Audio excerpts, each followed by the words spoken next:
Article 13 की जब हम बातचीत करते हैं तो हम कहते हैं कि आर्टिकल 13 में जुडिशियल रिव्यू बताया गया है, लेकिन आप यदि बैरेक्ट देखेंगे तो बैरेक्ट में देखिए आर्टिकल 13 में कहीं पर भी जुडिशियल रिव्यू शब्द यूज नहीं किया गया है।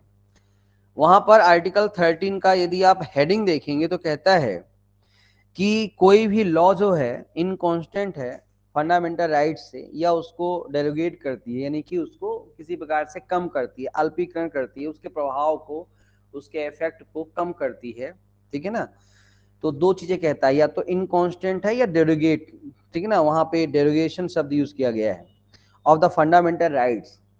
तो वह कह सकते हो कि उनकी विधियों के बारे में क्या, मतलब उन विधियों के बारे में क्या। तो यहाँ पे सिंपल सा कहता है कि भाई देखो, भारत में बेसिकली दो प्रकार की विधियां हैं, है ना। भारत की चूंकि भारतीय संविधान पढ़ रहे हैं तो भारत में दो प्रकार की विधियां हैं। अब यहाँ पर आर्टिकल 13 की इन्फोर्समेंट डेट क्या है, डेट ऑफ इन्फोर्समेंट। तो यदि मैंने बताया था कि आपका पीछे आर्टिकल है 394, वहां पे बताया गया है, तो वहां पर आप देखोगे कि आर्टिकल 13 है कि नहीं। देखो एक बार चेक करो, जहां तक है नहीं है फिर भी मैं एक बार देख लूं कि वहां पर देखो आर्टिकल, हाँ 13 नहीं है बिल्कुल। तो आर्टिकल 13 नहीं है, मतलब कि आर्टिकल 13 की, अनुच्छेद 13 का जो डेट ऑफ एनफोर्समेंट है ना, वो क्या डेट ऑफ एनफोर्समेंट है, 26 जनवरी 1950, 26 जनवरी 1950। अब देखो आर्टिकल 13 में ये कहता है कि भैया संविधान जो है तो प्रारंभ हुआ, भारतीय संविधान प्रारंभ हुआ 26 जनवरी 1950 को। इसके पहले की विधि को बोला गया pre constitutional law, pre constitutional law मैंने 60 में लिख दिया। और इसके बाद की विधियों को बोला गया पोस्ट कॉन्स्टिट्यूशनल लॉ। और ये आर्टिकल बहुत ही सिंपल तरीके से बोलती है कि कोई भी कानून जो चाहे प्री कॉन्स्टिट्यूशनल लॉ के अंतर्गत आता हो। प्री कॉन्स्टिट्यूशनल लॉ में क्या आता है, अभी वर्तमान में देखें तो आपके सिलेबस में यदि हम थोड़ा सा सिविल जज की तरफ अग्रसर होते हैं तो कॉन्ट्रैक्ट हो गया, अभी भी 1872 का पढ़ा जाता है। आपका टीपीए हो गया 1882 का पढ़ा जाता है, एनआईए एक्ट हो गया 1881 का पढ़ा जाता है ना। तो अभी भी और भी बहुत जो भी एक्ट हम पढ़ते हैं, सीपीसी 1908 का पढ़ा जाता है। मतलब ये एक्ट जो है, जो एक्ट यानी कि 26 जनवरी 1950 के पहले के थे। अभी आईपीसी सीआरपी, पहले आईपीसी और एविडेंस भी था, लेकिन अभी हमको आईपीसी हट गया है, रिपील हो गया है, और एविडेंस भी रिपील हो गया है। सीआरपीसी तो वैसे भी आजादी के मतलब उसके बाद की बात की थी, तो उसके नहीं, पुरानी सीआरपीसी की तो हम यहाँ डिस्कशन करेंगे नहीं, उसकी कहानी तो पहले खत्म हो गई थी, ठीक है ना। तो इस देश में अभी भी कोई कानून जो 26 जनवरी 1950 के पहले के हैं, यदि वह कानून फंडामेंटल राइट से इनकॉन्स्टेंट है या उनके किसी भी फंडामेंटल राइट्स के किसी भी मतलब किसी भी मौलिक अधिकार को कमजोर बनाते हैं, डेरोगेट करते हैं, वीक करते हैं, वो क्या होंगे, अनकॉन्स्टिट्यूशनल होंगे, असंवैधानिक होंगे, ठीक है ना। इसी प्रकार पोस्ट कॉन्स्टिट्यूशनल लॉ भी यदि फंडामेंटल राइट्स, तो प्री कॉन्स्टिट्यूशनल लॉ के लिए अब यहां पर देखोगे कि आर्टिकल प्री कॉन्स्टिट्यूशनल लॉ के लिए जो है तो आपका आर्टिकल जो है तो 13(1) काम करता है, और पोस्ट कॉन्स्टिट्यूशनल लॉ के लिए जो है तो आपका आर्टिकल 13 जो है तो 2 काम करता है, ठीक है। और आपका आर्टिकल जो है तो 13 आर्टिकल, आपका आर्टिकल जो 13(3) है, ये बेसिकली लॉ को डिफाइन करता है, यानी कि डेफिनेशन ऑफ लॉ।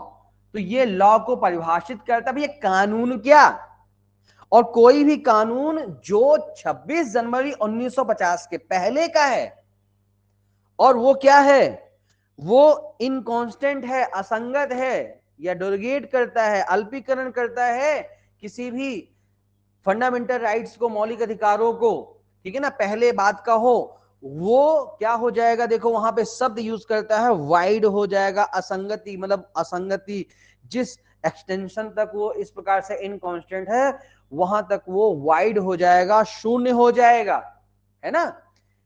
बेसिकली देखा जाए तो ये चीज कहता है। लेकिन अब समझना कि कोई भी कानून असंगत है उसको शून्य कौन डिक्लेयर करेगा, ये न्यायालय करेगा। कौन करेगा, न्यायालय करेगा।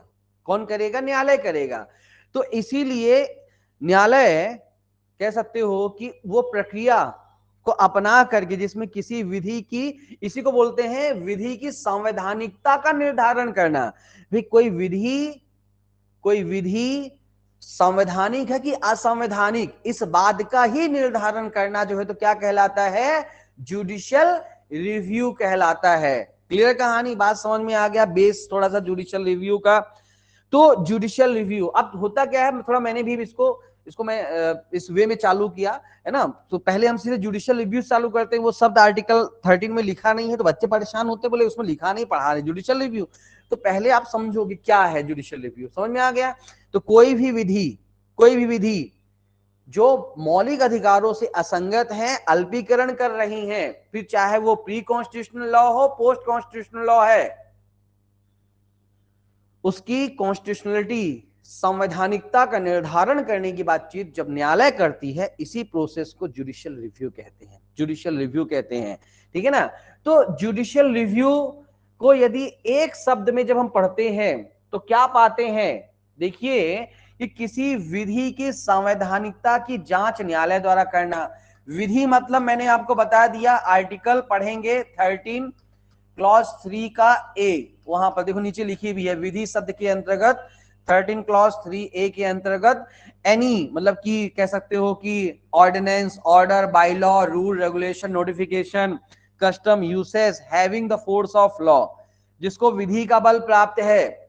Having the force of law का मतलब होता है कि इनको किसी ऐसी संस्था के द्वारा बनाया गया है, they have power to make law. भारत में ऐसी संस्था कौन सी है, पार्लियामेंट और स्टेट लेजिस्लेचर। तो कहने का मतलब कि कोई भी आदेश, अध्यादेश, उपविधि, अधिनियम, regulation, rule, regulation, usage, custom, जिसको यहां इस देश की पार्लियामेंट के द्वारा, इस देश की विधायिका के द्वारा, लेजिस्लेटिव के द्वारा क्या किया है, रिकॉग्नाइज किया गया है, मान्यता दी गई है, तो वह जो है तो आपका क्या कहलाएगा, लॉ शब्द के अंतर्गत आएगा, विधि शब्द के अंतर्गत आएगा। वो कहानी अलग पढ़ेंगे, वो वहां पे मुझे अभी याद भी नहीं आ रहा कि क्या है, अब मुझे कुछ चीजें बताओगे तो मैं बता पाऊंगा, पर वो मैं उसको डिस्कशन करूंगा, डोंट वरी, है ना। चलिए, तो ये चीज यहां पे ध्यान में रखिएगा। ओके, तो पहला तो विधि संवैधानिकता की जांच करना मैंने बता दिया। ये तीसरा पॉइंट लिखा हुआ है कि पूर्व या पश्चात कोई भी विधि भारतीय संविधान के भाग 3 में जो फंडामेंटल राइट्स हैं उनसे यदि इनकॉन्स्टेंट है, असंगत है, या उसके प्रभाव को कम करती है, तो ऐसी कंडीशन में उनके प्रभाव कम करती है, तो ऐसी कंडीशन में जो है तो भाई जो यदि असंगत है, इनकॉन्स्टेंट है, तो फिर असंवैधानिक, संगत है, कांस्टेंट है, किसी प्रकार से प्रभावित नहीं करती है तो संवैधानिक। और यहां पर कौन करेगा, न्यायालय करेगा। तो न्यायालय में कौन है, तो न्यायालय में आपका सुप्रीम कोर्ट और हाई कोर्ट, है ना। पढ़ेंगे, केस में बताया गया, एल चंद्र कुमार के केस में बोला गया है कि सुप्रीम कोर्ट जो है तो आर्टिकल 32 का प्रयोग करके और हाई कोर्ट आर्टिकल 226 का प्रयोग करके जुडिशियल रिव्यू करता है। ठीक है, तो यहां पर देखो लिखा भी है सुप्रीम कोर्ट और हाई कोर्ट के द्वारा। ठीक है, तो यहां पर judicial review under the article 13 done by supreme court और हाई कोर्ट। तो ये बेसिकली जुडिशियल रिव्यू क्या होता है ये मैंने बताने का प्रयास किया है। और चीज समझो अच्छी तरीके से, हमारा संविधान में, हमारे भारतीय संविधान में जो फंडामेंटल राइट्स, मौलिक अधिकार दिए गए हैं, फंडामेंटल राइट्स के बारे में मैं हमेशा कहता हूं कि वैसे तो देखो तो आपके 12 से 35 तक, लेकिन एक्चुअल 14 से, आर्टिकल 14 से जो 30 तक है, बोलोगे सब 32 भी है, आओ चिंता मत करो, बता रहे हैं 40 से 30 तक में जो फंडामेंटल राइट्स हैं, इस फंडामेंटल राइट्स को डबल लेयर की प्रोटेक्शन मिली हुई है। डबल लेयर की प्रोटेक्शन हमारे मौलिक अधिकारों को मिली हुई है। मौलिक अधिकारों को जो डबल लेयर की प्रोटेक्शन मिली है, तो ये पहली लेयर है आर्टिकल 13। आर्टिकल 13 की सबसे पहले जैसे संविधान लागू हो गया तो हमारी देखो यहां पे बना है ग्लास, हमारी सुप्रीम कोर्ट, हाँ अच्छा, संवैधानिक संवैधानिक संवैधानिक मतलब कि वो क्या करेगी, जांच करेगी कि इस देश में चलने वाली कौन सी विधियां हैं मौलिक अधिकारों से संगत है। जो संगत है संवैधानिक, जो असंगत है असंवैधानिक, ठीक है ना। तो उसको जांच करेगा कि संवैधानिक है। तो पहला प्रोटेक्शन कि इस देश में ऐसी कोई विधि इन्फोर्स नहीं होगी जो इनकॉन्स्टेंट है। मौलिक अधिकार को सबसे ऊपर रखा गया भाई, फंडामेंटल राइट सबसे ऊपर है, और उसका किसी भी प्रकार से वायलेशन होगा कोई विधि के माध्यम से तो सुप्रीम कोर्ट जुडिशियल रिव्यू करेगी। आर्टिकल 13 पहली लेयर। और मान लो खुदा न खास्ता, भगवान न करे कि हो जाए, कोई चीज छूट जाए सुप्रीम कोर्ट की पौनी नजर से, तो फिर दूसरी लेयर की प्रोटेक्शन दिया गया है आर्टिकल 32 की मान लो कि कोई विधि रह जाए और उस विधि के द्वारा किसी मौलिक अधिकार का वायलेशन हो गया है जिसका जुडिशियल रिव्यू आर्टिकल 13 में नहीं हुआ था, तो आर्टिकल 32 में जो है तो संवैधानिक उपचार कॉन्स्टिट्यूशनल रेमेडी के माध्यम से, तो यहां पे तो पहले प्रयास करेंगे कोई विधि नहीं रहेगी, मतलब पहला प्रयास करेंगे कि इस देश में कोई विधि लागू नहीं रहेगी ताकि किसी व्यक्ति के मौलिक अधिकारों का उल्लंघन हो ही नहीं। समझ में आ गया। लेकिन मान लो कि मौलिक अधिकारों का उल्लंघन हो गया तो फिर आर्टिकल 32 के तहत कह सकते हो जुडिशियल रिव्यू कॉन्स्टिट्यूशनल रेमेडी उपचार प्रदान करके जो है तो उसको ठीक किया जा सकता है। तो इसीलिए बोला जाता है कि भारतीय संविधान में जो फंडामेंटल राइट्स है उनको डबल लेयर की प्रोटेक्शन मिली हुई है। ठीक है, हाँ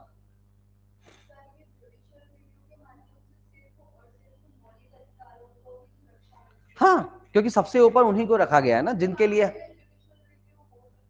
किसमें बातचीत करेंगे, उनको कुछ और चीज बोलते हैं।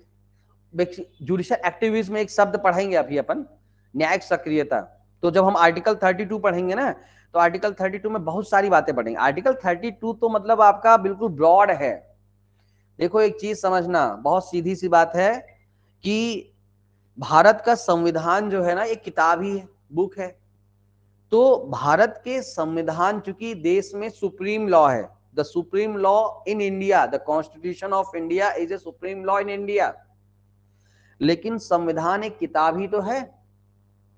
तो इसीलिए संविधान का एक पहरेदार बनाया गया है जिसको बोलते हैं supreme court, the sentinel of Indian constitution. Supreme court is the sentinel of Indian constitution. Sentinel सही शब्द बोल रहा हूं ना, पहरेदार को बोलते हैं, देख लेना कभी गलत हो तो माफ कीजिएगा। Sentinel of Indian constitution of supreme court.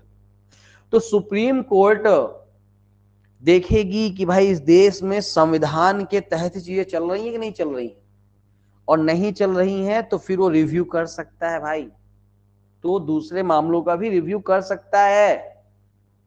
बहुत ब्रॉड पावर है सुप्रीम कोर्ट के पास, ठीक है ना। तो ये चीज यहां पे ध्यान में रखिएगा। ओके,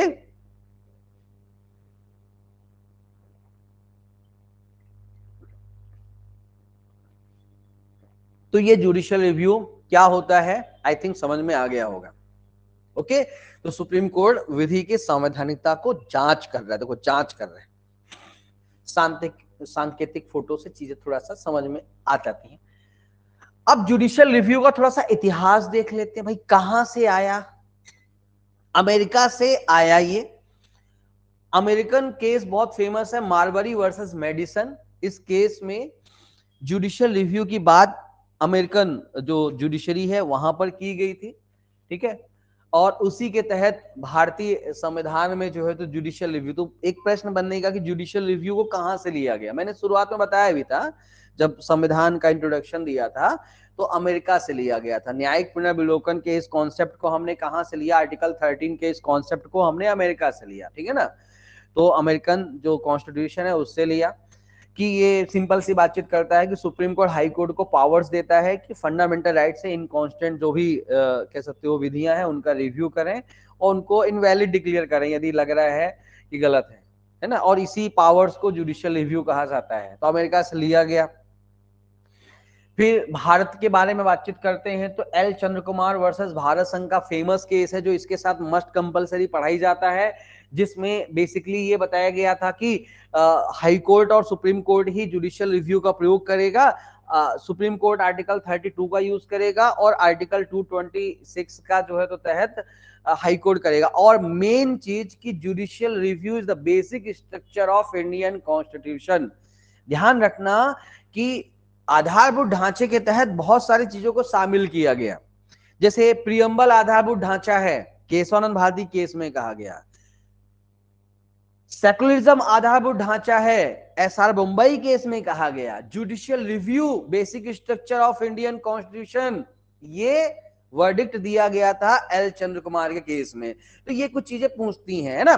बाकी सबसे ज्यादा लिस्ट बनाई गई थी आपकी केस में केशवानंद भारती, बाद में मिनर्वा मिल का केस भी है, उसमें उसको एक तरह से जस्टिफाई यानी कि कंफर्म किया था, है ना, कि ये भी चीजें शामिल है।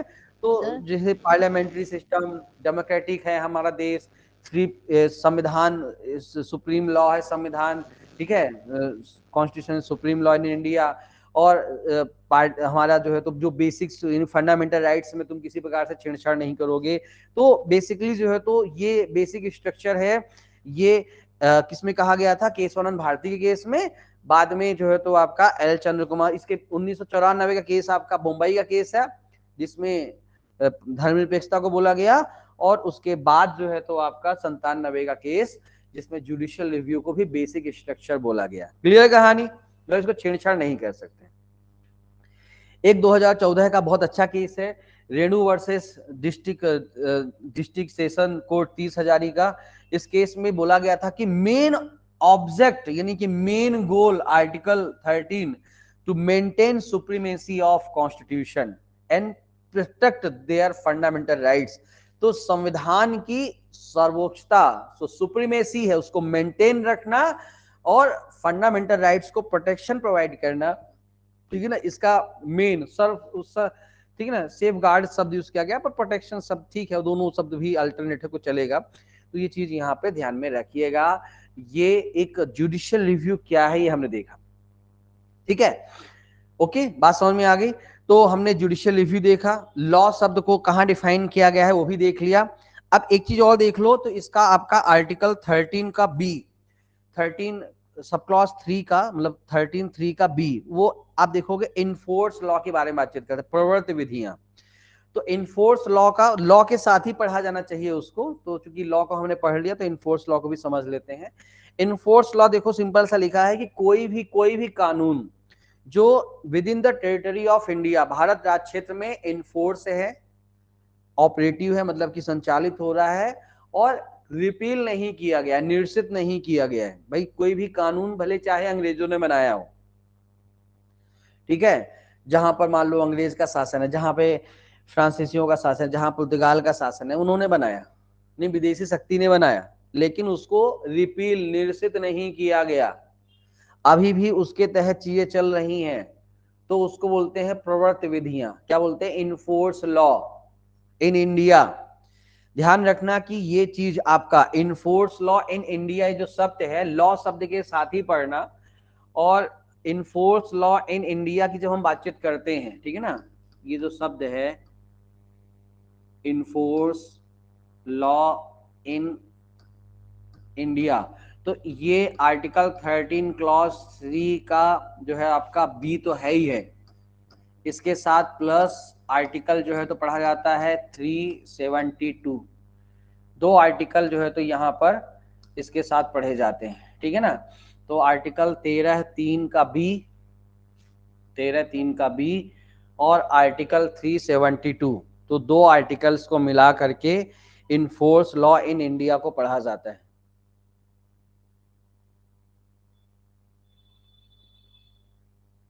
ओके, वो एक्चुअली वो रिव्यू की कहानी अलग है, संध्या देखो, मैंने वही कहा ना, बहुत सारी चीजें होती हैं, वो रिव्यू अलग है। मैं समझ गया था थोड़ा सा आपका प्रश्न, पर मैं कहा कि अभी उसको यहाँ पे नहीं उलझाते हैं, वो रिव्यू अलग है ना। क्या होता है कि सुप्रीम कोर्ट भी अपने जजमेंट का रिव्यू करता है। आर्टिकल 137 पढ़ेंगे हम लोग, तो वहां पे मैं आपको ज्यादा अच्छे से इसका उत्तर दे पाऊंगा। उसके बाद भी जो है तो एक बहुत सारे तरीके आ गए हैं कि राष्ट्रपति ने, मान लो कि राष्ट्रपति से क्षमादान मांगी गई, मना कर दिया, उसका भी रिव्यू हो सकता है, ऐसा सुप्रीम कोर्ट ने कहा। तो बहुत सारी चीजों का रिव्यू हो सकता है, तो रिव्यू पिटीशन लगती है उनके लिए, है ना, रिव्यू पिटीशन लगती है। फिर अभी आपका एक क्यूरेटिव रिट का एक ऑप्शन दिया गया है, पढ़ेंगे जब हम आर्टिकल 32 पढ़ेंगे, तो एक क्यूरेटिव रिट 2002 में जो है तो अडॉप्ट किया गया है भारतीय जुडिशरी के माध्यम से।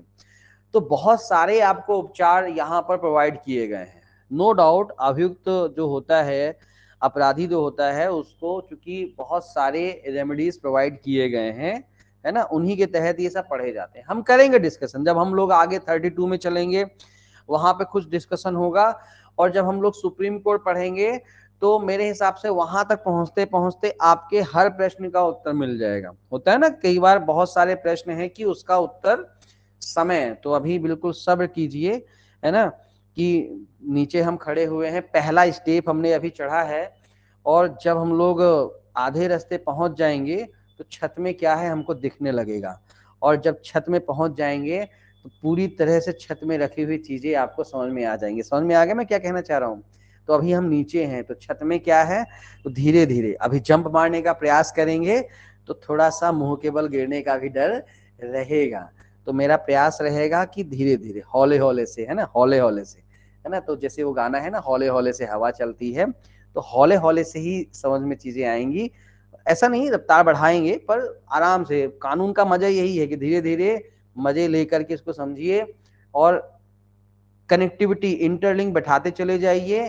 पहले बेसिक समझिए, फिर अब इसमें और क्या समझा जा सकता है, इसमें और क्या समझा जा सकता है, इसमें और क्या समझा जा सकता है, उनको सबको इकट्ठा करते चलिए, ठीक है ना। तो ऐसे हम इसको समझेंगे। चलिए, हाँ जी, तो ये आपकी कहानी यहाँ पे क्लियर हो गई। आगे बढ़ते हैं। तो ये हमने देख लिया, एल चंद्र कुमार का केस देख लिया।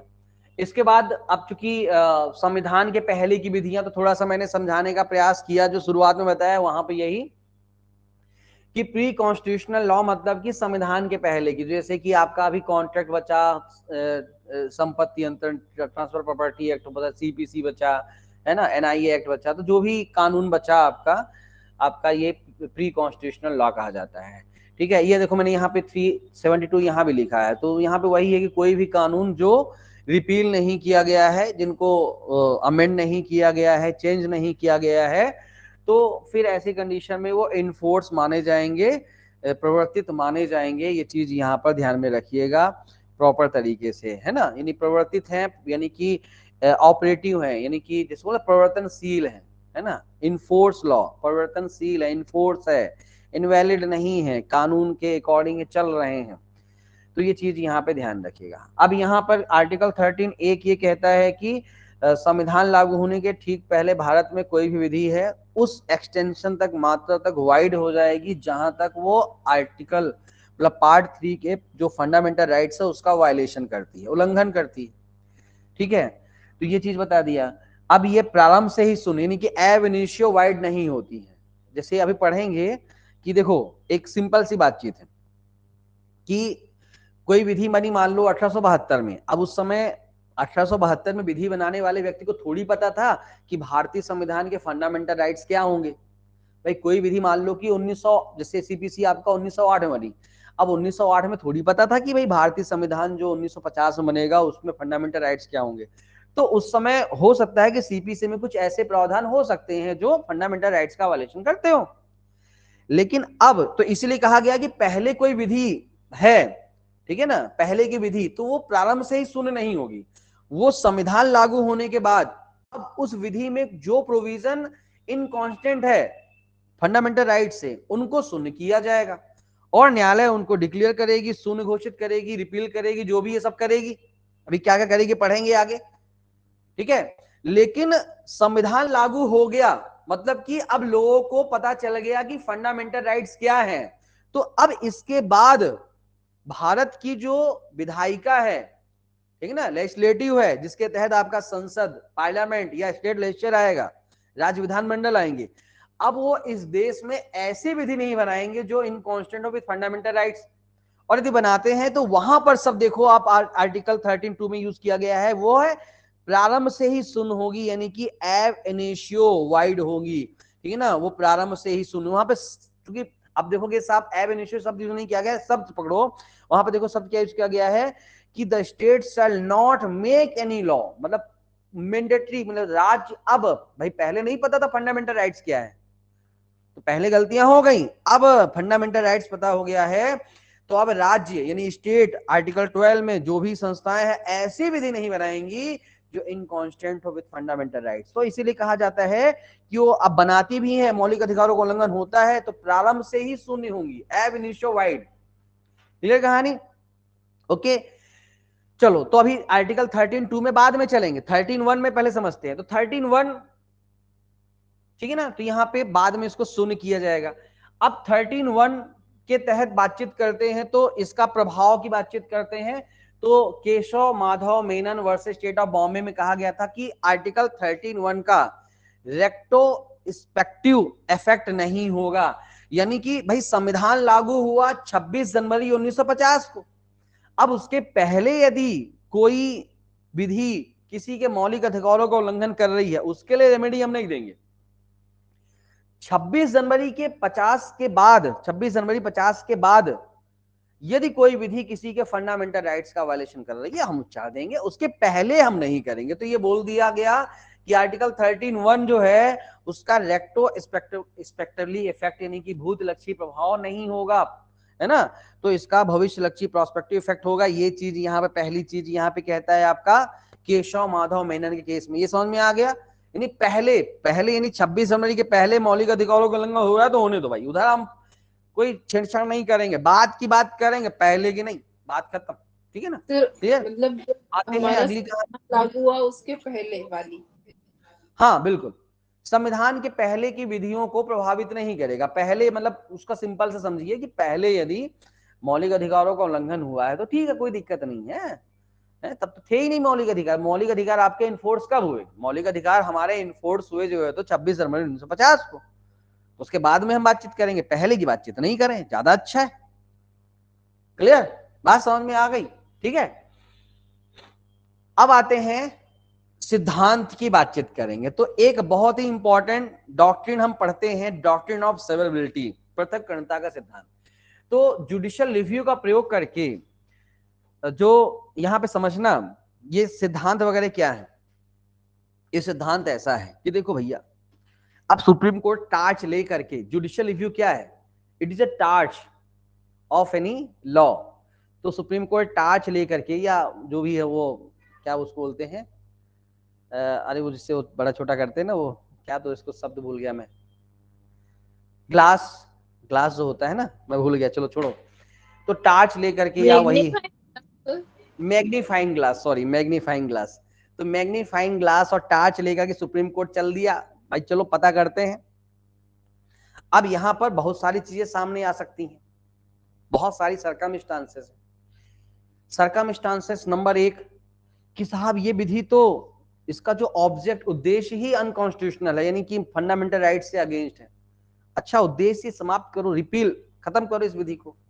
साहब ये विधि देखो सर, ये 50 सेक्शंस का ये एक्ट है, इसमें मतलब बाकी तो मेन ऑब्जेक्ट भी ठीक है, मेन प्रोविजन भी ठीक है, केवल सर 5-6 धाराएं इसकी ऐसी हैं जो थोड़ा सा फंडामेंटल राइट्स को डेरोगेट कर रही हैं, उनको कमजोर कर रही हैं साहब। तो ठीक है ना, एक काम करते हैं, केवल ये जो 5-6 प्रोविजंस हैं इनको ही अपन काट के अलग फेंक देते हैं और बाकी को लागू कर देते हैं। ये दूसरी कहानी, ठीक है। तीसरी कहानी कि सर ये कानून देखिए सर, ये अभी तो लग रहा है सर फंडामेंटल राइट्स का वायलेशन तो कर रही है, लेकिन इन फ्यूचर सर मुझे लगता है कि ये विधि जो है लागू हो सकती है, तो प्लीज हम बताइए कि हम क्या करें। तो फिर उसके लिए तीसरा नियम, समझ में आ गया? तो जहां पर कोई विधि अगेंस्ट द फंडामेंटल राइट्स है, उसका ऑब्जेक्टिव फंडामेंटल राइट्स के अगेंस्ट है, उसको पूरी तरह से रिपील कर दिया जाएगा। लेकिन जहां पर लगता है कि थोड़ा सा कांट छांट करने पर विधि कॉन्स्टिट्यूशनल हो जाएंगी, वहां पर लागू होता है डॉक्ट्रिन ऑफ सेवरेबिलिटी। और इसीलिए मैं इसको बोलता हूं द रूल ऑफ फिल्टर, छन्नी का नियम। छन्नी का काम क्या होता है भाई? पानी छानने के लिए छन्नी यूज करते हो, क्यों करते हो? जो गंदगी है वो छन के अलग हो जाती है। गंदगी मतलब कि कोई ऐसी चीज जो इनकॉन्स्टेंट है फंडामेंटल राइट्स के। तो कोई भी विधि जो पहले कह सकते हो कि प्री कॉन्स्टिट्यूशनल लॉ है ना, असंवैधानिक विधि तुमने छन्नी में डाला और यहां पर ये छन्नी चली, और इसके बाद उससे जो असंगत भाग है उसको काट के अलग फेंक दिया, और उसके बाद जो विधि बनी वो कैसी हो गई? कॉन्स्टिट्यूशनल हो गई, क्योंकि उसका जो असंगत भाग था वो छन्नी में जो असंगत भाग था, जो इनकॉन्स्टेंट पार्ट था, असंगत भाग, ठीक है ना, असंगत भाग जो है तो यहीं पे इसको डिडक्ट कर दिया गया, काट दिया गया, और जो संगत बचा उससे जो तो कानून बन गया। और इसी चीज को बोलते हैं डॉक्ट्रिन ऑफ सेवरेबिलिटी। पूरी हाँ विधि असंगत नहीं होती, जो उसका असंगत भाग है उसे निकाल देते हैं। बिल्कुल। अब यहां पे एक चीज और ध्यान रखना कि असंगत भाग को, क्योंकि कोई भी विधि बनाने का मैंने आपको हमेशा बताया है कि एक ऑब्जेक्ट होता है, उद्देश्य होता है, जो उसके प्रियम्बल में रहता है।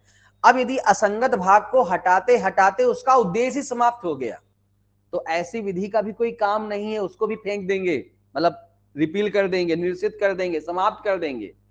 लेकिन केवल दो चार धाराओं को हटाने से उसका उद्देश्य नहीं समाप्त हो रहा है, तो उस विधि को लागू कर देंगे। इसीलिए सेवरेबिलिटी यानी जो असंगत है, इनकॉन्स्टेंट है, पृथक कर दो इनकॉन्स्टेंट पार्ट को, ठीक है ना उसका। तो इसको मैंने देखो सिंपल सा लिखा कि इस सिद्धांत के अनुसार अधिनियम का अवैध भाग शेष भाग से बिना विधानमंडल के आशय यानी कि मूल उद्देश्य, यानी कि विधानमंडल का जो मेन ऑब्जेक्ट था उस विधि को बनाने का, वो समाप्त नहीं होना चाहिए।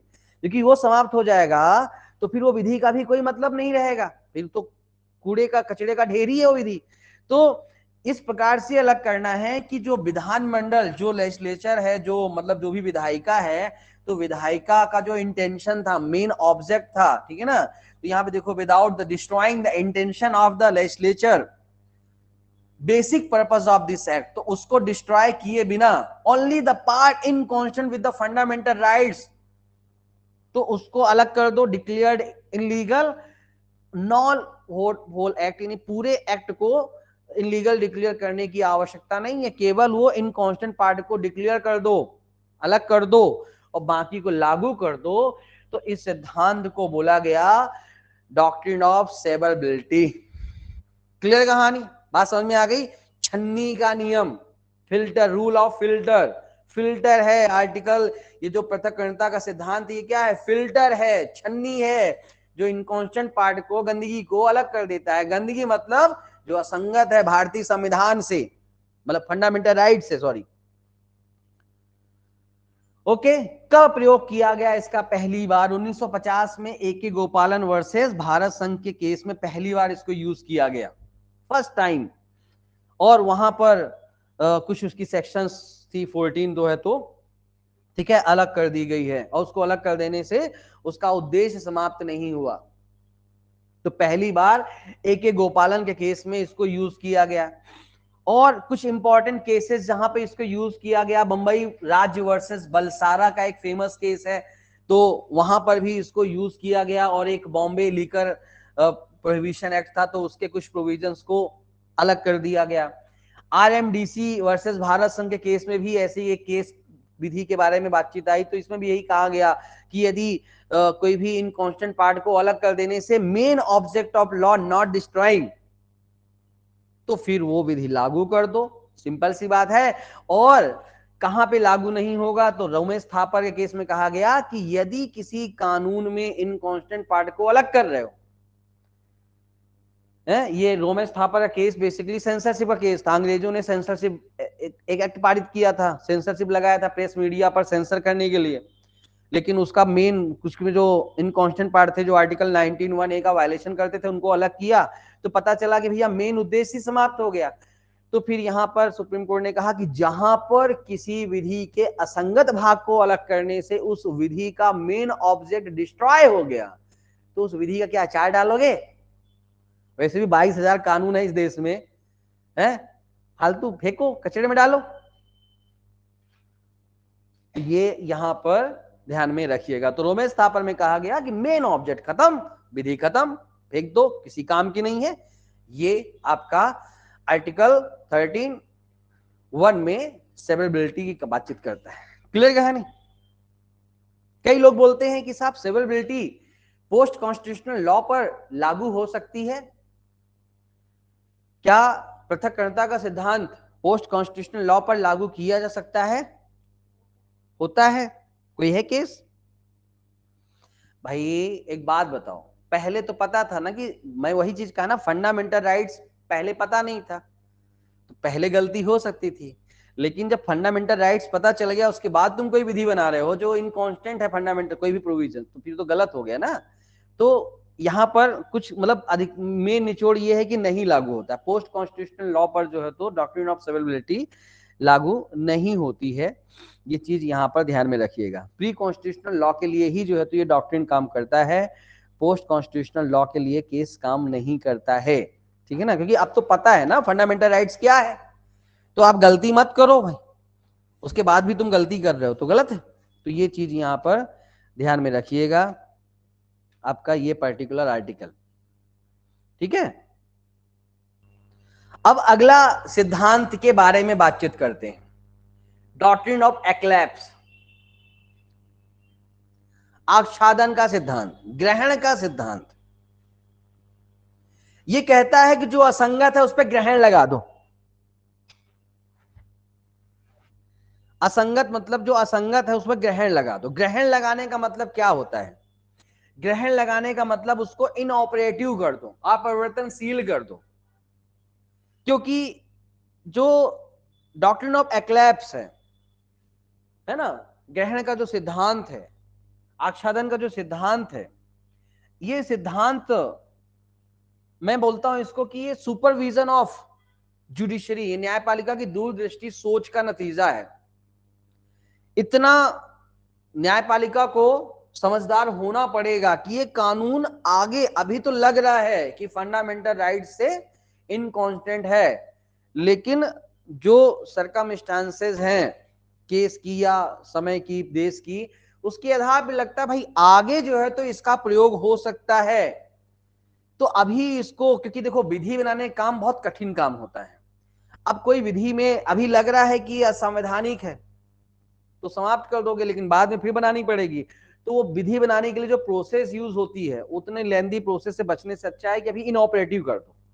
तो आच्छादन का मतलब होता है, ये पूछता है इंटरव्यू में पूछा कि आच्छादन मतलब क्या, उसका इफेक्ट क्या होता है? इफेक्ट ये होता है कि किसी विधि को इनऑपरेटिव, रिपील नहीं की जाती। ध्यान रखना, वहां पे क्या है, काट के अलग कर दिया जाता है, रिपील समाप्त। यहाँ पे क्या किया गया कि उसको इनऑपरेटिव कर दिया। कोई भी मान लो, अच्छा ये हो सकता है किसी विधि में कोई प्रावधान भी, जैसे कोई विधि या विधि में कोई प्रावधान है, जैसे अभी सबसे बेस्ट एग्जांपल समझना कि वर्तमान में नया तीनों एक्ट आए ना, और जब नए तीनों एक्ट आए तो बीएनएस की धारा 106(2) को लेकर के विवाद हुआ कि साहब ये थोड़े से प्रावधान ऐसे हैं जो कुछ दूसरे प्रावधानों का वायलेशन कर रहे हैं।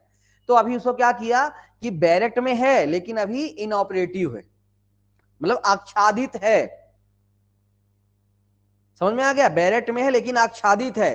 पहले आप लोग का इसमें सबसे बेस्ट एग्जांपल पढ़ते थे आईपीसी में धारा 303, मिट्ठू वर्सेस पंजाब राज। 303 ये कहता था कि कोई आजीवन कारावास की सजा काट रहा है और उसने यदि वहां पर जेल में मर्डर किया तो उसको केवल फांसी होगी, ऐसा लिखा था। मिट्टू भैया सुप्रीम कोर्ट चले गए, बोले साहब ये तो अन्याय है, मतलब बाहर कोई मर्डर करे तो उसको ऑप्शन दे रहे हो फांसी की आजीवन कारावास, और हम जेल के अंदर मर्डर कर दिए तो हमको सीधे फांसी।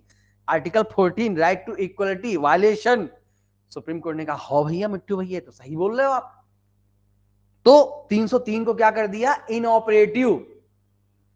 लेकिन अभी जैसे ही नई संहिता लागू हुई, 104 में उसको उसमें ऑप्शन दे दिया, वहां पे देखोगे अब 104 जोड़ दिया गया कि कोई दोषित व्यक्ति जो आजीवन दोषित व्यक्ति जो इम्प्रिजनमेंट ऑफ लाइफ की सजा काट रहा है, उसने मर्डर किया, तो उसके पास ऑप्शन दे दिया कि अब जो है तो ऑप्शन में फांसी या आजीवन कारावास, ठीक है शेष प्राकृतिक जीवन जेल तक, रिमाइंड लाइफ इन जेल लिखा है, पर ऑप्शन मिल गया। ऑप्शन मिल गया मतलब आर्टिकल 14 का जो वायलेशन पहली धारा करती थी 303 आईपीसी की, अब बीएनएस की धारा 104 वो नहीं करती है, तो अब लागू हो गई। समझ में आ गया?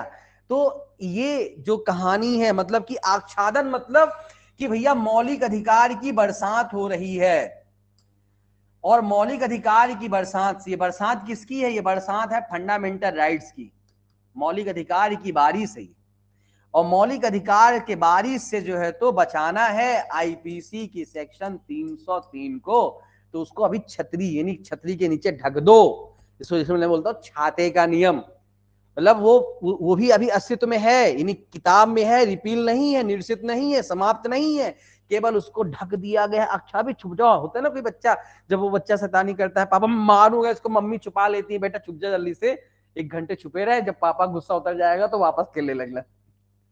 ये वो माँ का प्यार है जो सुप्रीम कोर्ट ने दिया है, आच्छादन का सिद्धांत। समझ में आ गया कि थोड़ी देर छुप जा, अभी पापा गुस्से में है, फंडामेंटल राइट्स का वायलेशन कर रहा है तू, बाद में तेरे को फिर से खेलने के लिए छोड़ देंगे, टेंशन नहीं है, तेरा ही घर है, शैतानी तू नहीं करेगा, तेरे पापा करेंगे, ठीक है ना। चलिए, तो ये यहाँ पे ध्यान में रखिएगा। तो सिंपल सा देखो भैया मैंने लिख दिया है, अब तो ये थोड़ा ये तो हो गया आपको समझने की बातचीत। अब इसमें वही चीज लिखा है मैंने कि अवैध होगी तो मूल असंगत है, प्रारंभ से शून्य नहीं होती बल्कि अपरिवर्तित हो जाने के कारण मृत प्राय हो जाती है, मतलब थोड़ा मृत प्राय, बिल्कुल जैसे लागू नहीं है, और बाद में यदि वो आधार समाप्त हो गया उनको लागू किया जा सकता है। कब इसको यूज किया गया? तो भीखाजी वर्सेस मध्य प्रदेश राज्य का फेमस केस है, एक एक्ट बना हुआ था मोटर यान अधिनियम। मोटर यान अधिनियम जो है तो कहता था कि स्टेट मोनोपोली स्टैब्लिश कर सकता था पब्लिक ट्रांसपोर्ट पर, है ना, क्योंकि 1947-45 का मतलब उस समय का एक्ट बना हुआ था, उस समय का मामला था। तो भीखाजी बोले कि भैया हम भी जो है तो ये मोनोपोली जो दे रहा है पब्लिक ट्रांसपोर्ट पर किसी सरकार को, राज्य को, तो ये गलत है साहब, हम भी जो है तो आर्टिकल 19 कहता है कि मैं कोई भी व्यापार व्यवसाय कर सकता हूँ, तो आर्टिकल 19 के तहत हमें व्यापार व्यवसाय करने का यानी मोटर गाड़ी चलाने का।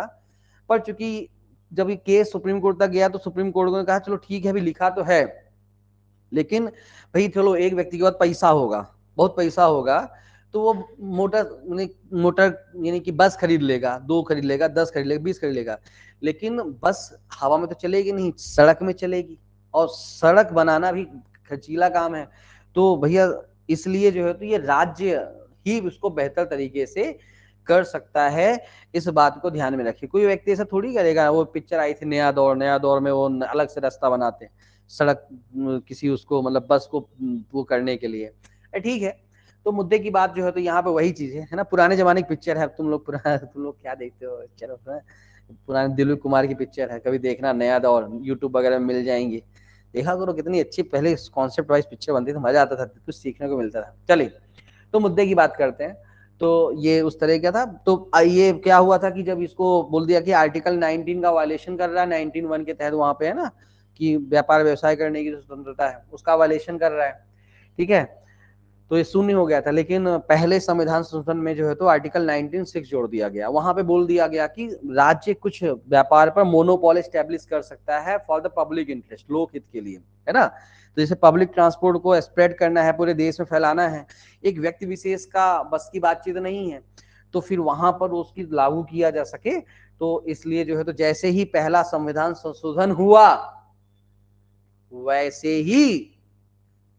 ही जो है तो वो जो बरार मोटरयान अधिनियम है फिर से जिंदा हो उठा, क्योंकि वो कहता था मोनोपोली स्टैब्लिश करने के लिए, और आर्टिकल जो 19(6) है वो यही बातचीत करता है। अभी जब मैं आर्टिकल 19(6) पढ़ाऊंगा ना तो और अच्छे से उसको बातचीत कर दूंगा, अभी चाहो तो आप पढ़ने पलटा सकते हो, उसमें यही कहता है ना। हाँ,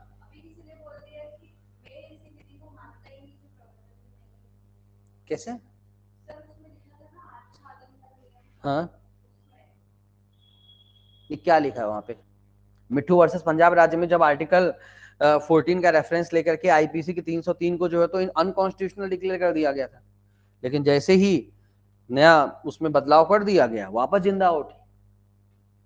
ठीक है, क्लियर कहानी? समझ में आ रही है कहानी? बोर तो नहीं हो रहे? नींद तो नहीं आ रही है? सबसे नींद आ रही है देखो। चलो ठीक। डॉक्ट्रिन ऑफ वाइवर, अधित्याग का सिद्धांत। क्या आप अपने मौलिक अधिकारों का त्याग कर सकते हो? नहीं कर सकते। आप अपने मौलिक अधिकारों का त्याग नहीं कर सकते हो, है? मतलब मैं किसी को कहता हूं कि भाई जीवन से मैं निराश हो गया हूं, दुखी हो गया हूं, रोज बीमार रहता हूं, मुझे जेल में डाल दो, मुझे अब नहीं जीना, जेल में डाल दो, मुझे बंद कर दो काल कोठरी में, तो आप अपनी इच्छा से अपने मौलिक अधिकारों का त्याग नहीं कर सकते हो, क्योंकि मौलिक अधिकार कोई व्यक्तिगत अधिकार नहीं है। मौलिक अधिकार कोई व्यक्तिगत अधिकार नहीं है। जैसे मान लो मेरे पास एक संपत्ति है, जैसे मान लो ये बोतल, अब ये मैंने खरीदा, तो मैं चाहूं किसी को गिफ्ट कर सकता हूं, यानी कि अब मैंने खरीदा तो मैं इसको, ये प्रॉपर्टी है, इसको यूज करने का मेरा अधिकार है, मैं किसी को भी दे सकता हूं, कोई तकलीफ नहीं। मैंने एक फ्लैट बनाया है, मैं किसी को गिफ्ट कर सकता हूं, त्याग कर सकता हूं, कोई तकलीफ नहीं। सरकार को दे सकता हूं, कोई तकलीफ नहीं। सरकार पूछेगी भी नहीं क्यों त्याग रहे हो, ठीक है, तो उसको मैं त्याग सकता हूं, लेकिन मैं अपने मौलिक अधिकारों को त्याग नहीं सकता हूं। मैं किसी को नहीं कह सकता हूं कि तुम मुझे बांध दो और इतना टॉर्चर करो और कहो कि तुम त्याग दो, और मैं मतलब त्याग देने की बातचीत करूं, है ना? जिस छावा पिक्चर का मुझे याद आ गया। मुद्दे की बात यह है कि मैं चाह भी लूं तो किसी को अपने अधिकारों को, फंडामेंटल राइट्स को त्यागने के लिए मतलब परमिशन भी नहीं कि आप मुझको मजबूर कर दो, मैं त्याग रहा हूं इनको, नहीं चाहिए मुझे अधिकार, जैसा चाहो वैसा मेरे साथ आप सलूक करो, नहीं, आप ऐसा नहीं कर सकते हो। Right to equality, right to freedom, ठीक है, राइट टू रिलीजन, जो भी राइट्स हैं, राइट अगेंस्ट एक्सप्लॉयटेशन, आप किसी व्यक्ति को परमिशन दो कि भाई लो मुझे मारो पीटो, जो अत्याचार करना है मेरे साथ करो, नहीं, आप ऐसा नहीं कर सकते हो। आप अपने मौलिक अधिकारों को नहीं त्याग सकते हो, ठीक है? ये इसी चीज को, तो यहाँ पे लोक नीति पर आधारित होते हैं, पब्लिक पॉलिसी पर बेस्ड होते हैं, व्यक्तिगत नहीं होते हैं, इसीलिए जनसाधारण के लिए होते हैं, संविधान में शामिल किए गए, इसलिए वॉलेंट्री कोई त्याग नहीं सकता है, ठीक है? और एक तरह से ये संविधान मतलब ये राज्य के कर्तव्य है, तो राज्य को भी आप कर्तव्य मुक्त नहीं कर सकते हो कि भाई आप हमारे मुक्त हैं, आप ऐसा नहीं कर सकते हो, ठीक है? बहराम खुर्शीद का फेमस केस है, इसमें कहा गया था कि कोई भी स्वेच्छा से त्याग नहीं सकता है। इस डॉक्ट्रिन को भारत में, इसको डॉक्ट्रिन ऑफ वेबर बोला गया है, और डॉक्ट्रिन ऑफ वेबर को भारत में एडॉप्ट नहीं किया गया है। ये डॉक्ट्रिन वैसे पढ़ा जाता है साथ में, है ना, पर बहुत कम यूज होता है, वैसे प्रश्न कम पूछा जाता है, पर पढ़ा जाता है तो पढ़ लिया अपन ने इसको, ये चीज ध्यान रखिएगा। पोस्ट कॉन्स्टिट्यूशनल लॉ की बातचीत करते हैं, तो पोस्ट कॉन्स्टिट्यूशनल लॉ आर्टिकल 13(2) में बातचीत करता है। तो सिंपल सी बात है कि अब देखो संविधान लागू हो गया, मतलब अब उसके बाद कोई भी विधि इस देश में ऐसी नहीं बनाई जाएगी जो फंडामेंटल राइट्स, मौलिक अधिकारों को किसी प्रकार से डेरोगेट करती हो, कम करती हो, छीनती हो, है ना, इनकॉन्स्टेंट हो। स्वाभाविक बात है, क्योंकि आपको पता है कि अब हमारे मौलिक अधिकार क्या है भाई, जो वही है कि 1950 के पहले की विधियां थी, तब पता नहीं था कि फंडामेंटल राइट्स क्या है, तब हो सकता है गलती हो जाए, पर आपको तो पता है ना, अब गलती करोगे तो गलत है। तो इसीलिए वहां पे साफ तौर पर लैंग्वेज देखो, कहता है कि नहीं बनाएगा, the state shall not make any law, shall शब्द मतलब मैंडेटरी है भाई साहब, है ना, और इसीलिए यहाँ पर यूज करता है बुक्स में कई जगह कि ये उस मात्रा तक यदि कोई बनाता भी है तो वो प्रारंभ से ही एब इनिशियो वाइड है, क्योंकि आपको पता है फिर भी आप बना रहे हो। कौन से डॉक्ट्रिन लागू होता है, तो ये दुलारे लोधी वर्सेस थर्ड एडिशनल जज कानपुर का फेमस केस है 1985 का। इसमें कहा गया था कि डॉक्ट्रिन ऑफ एक्लैप्स कुछ सर्कमस्टांसेस में पोस्ट कॉन्स्टिट्यूशनल लॉ पर जो है तो अप्लीकेबल होते हैं, संविधानोत्तर विधियों पर आपका डॉक्ट्रिन ऑफ एक्लैप्स जो है तो कुछ सर्कमस्टांसेस पर लागू होता है, यह ध्यान में रखिएगा प्रॉपर तरीके से। तो ये मैंने आपको जुडिशियल रिव्यू अच्छे से बता दिया है। ऐसा मैं उम्मीद करता हूं कि अच्छी तरीके से आपको जुडिशियल रिव्यू समझ में आ गई होंगी, ये डॉक्ट्रिन समझ में आ गए होंगे। फिर भी यदि किसी के मन में कोई विचार, कोई प्रश्न, कोई भाव पैदा होते हैं तो आप पूछ सकते हैं। पूछते तो हो नहीं, पर ऑप्शन आपको मैं रोज देता हूं कि पूछिए, पढ़िए, समझिए, कोई दिक्कत हो तो पूछिए।